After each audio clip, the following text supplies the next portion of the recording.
moment. Sean Diddy Combs' federal sex trafficking trial resumed this morning in New York City. One of the music mogul's accusers, who's being referred to as Jane, was back on the stand detailing for the court coercion, abuse, and assault. The National News Desk, Jeff Harris, joining us. Jeff, Jane has been on the stand since last week. We've been speaking about it.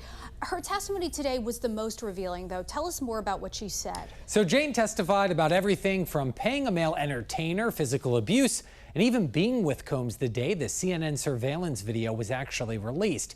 Testimony really shedding some new light into the inner workings of their relationship.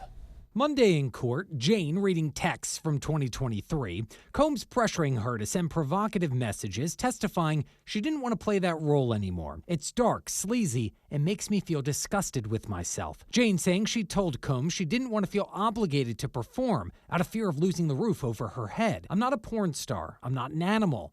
I need a break. I don't want to do anything. I've hit a wall. She shared they were in Miami together the day the CNN surveillance footage was released, which attorney Madeline Somerville believes could actually work against her. She knows what he's capable of, and she was still willing to continue the relationship. I think discredits her when she says, I was afraid or I was coerced. Jane also detailed confronting and throwing things at Combs, accusing him of being with another woman, saying he then kicked her and picked me up in a chokehold and choked me. Jane said Combs told her to cover up the injuries because an entertainer was coming over. She then had sex with them in front of Combs, his assistant dropping off cash to pay the entertainer and the damages from the altercation. I think this squarely establishes the two different instances of prostitution across state lines. So I think it's a necessary testimony here that we've got.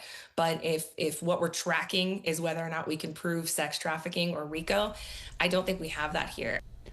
Now, Jane testified that she and Combs continued to communicate up until his arrest, confirming yet again that he is still paying for her attorney, also her rent.